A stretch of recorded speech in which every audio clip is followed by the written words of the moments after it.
Okay, YouTube, check her out.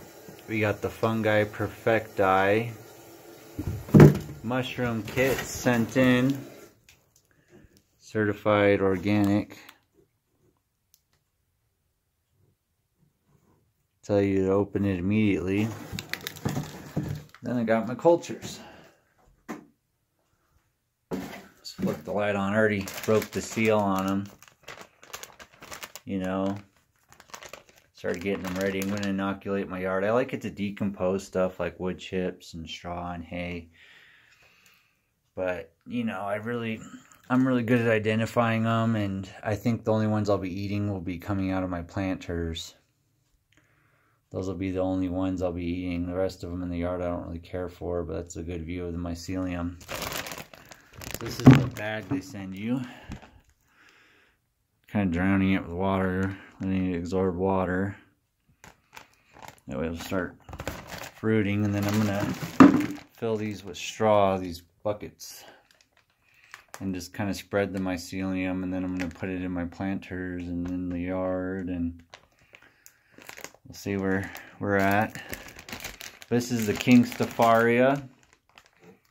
Sorry if it's echoing or it's a gross bathroom. In the middle of getting settled in and stuff, so. But yeah, and this is the elm oyster mushroom. So they send you these bags, and I think it's a pretty fair deal. There was shipping involved, and it was really expensive.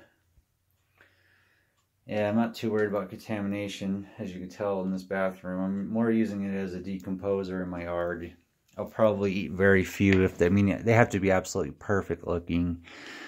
And I have to watch them grow and cover them and make sure there's no bugs or anything, and then identify them. And so I don't really eat too many, but I plan on getting quite a bit out of my garden and using them to decompose things. And you know, it was like $60, $69 for these two kits.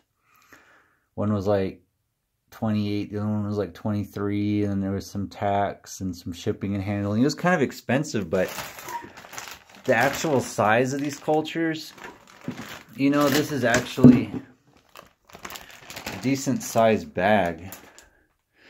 5 pounds, maybe 3-4 pounds each after the mycelium, excuse me, eats up all the material it's growing in. It looks like the King Staphyria or Garden Giant is in some kind of wood chip. And I'm not very good with the Latin names, I'm sorry, but yeah, it seems like the best deal. They have the back to the roots, which I've done in the past. It didn't work as good. And it was $20 for like half this or like a fifth of this or something. Like, it was quite a bit smaller. I don't know the exact weight. But I consider them a good deal. I definitely recommend on getting like 4 or 5 kits, because then they discount you a little. Yeah, it's very cool. Very neat. Garden patch. Tells you when they started this one. 11/17. This looks like 9.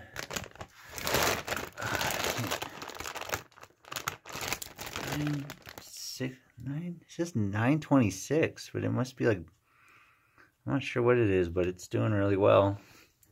See, I'm just soaking them, and then I'm going to mix some sterilized straw up, and I'll get to that, mixing them in. Once I mix them into the straw, they'll grow in the buckets till the cultures are big. Then I'm hoping out here it's a lot warmer, and stupid Band-Aid box. But I'm really hoping that it warms up enough to where I can put these. We're still getting snow on the ground. It's January 24th, Flagstaff, Arizona. So I definitely think that there's a chance of more snow. So I want to stretch these kits out a bit, see if I can get more out of them, and get them to last another 2 months or so. And then it'll be warm enough to go outside and start inoculating everything. But yeah, I mean, this is a pretty dang good deal. Came from like Olympia or somewhere in Washington all the way over here. I've lived in Washington and grew mushrooms successfully, and you know, I'm from California. There wasn't a lot of mushrooms, but up north there certainly was. And in Arizona, we're actually in the forest. Most people don't know that there's forest out here. You could check out my other videos of that. But yeah, there is foresty mountains in Arizona.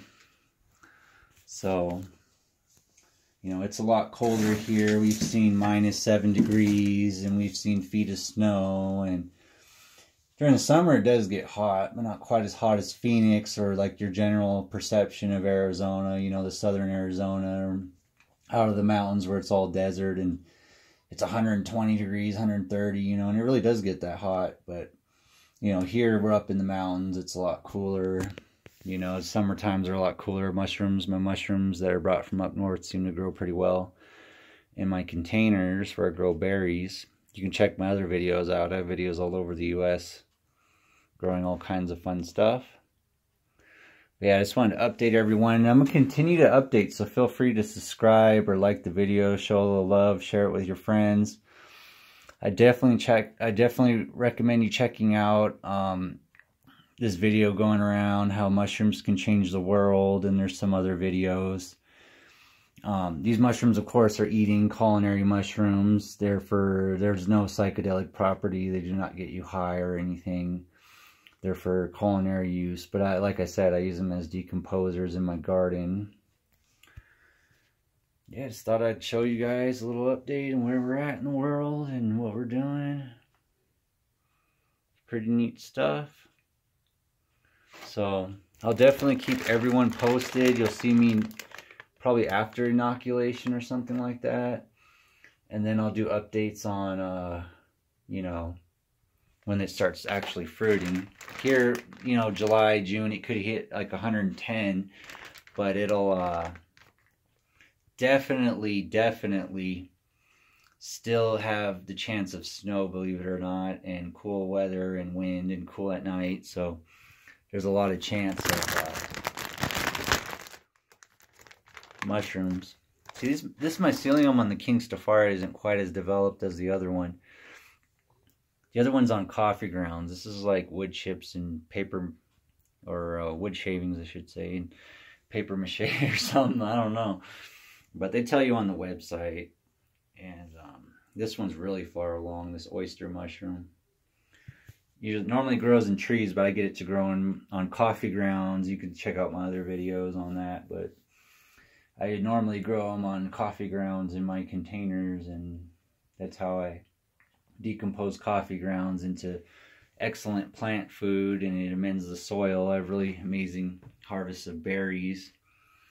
So I'll definitely update everyone on all that as far as I can. And after you get these kits, it's really crucial that you let them sit for a few days. They get bumped around and shocked, which is actually really good for them, but then they need to rest and kind of like rejuvenate. And then I'm going to try to break them up and get them to rejuvenate again in these pots with straw after I boil the straw. And then I'm going to move on to the next phase. After they colonize the straw, they'll be colonizing the garden. I might even just start adding coffee grounds to these kits, and keep trying to build them up till I have like just tons of mushrooms, and I'll just go plant them all out there, like super stoked. But thanks for checking it out.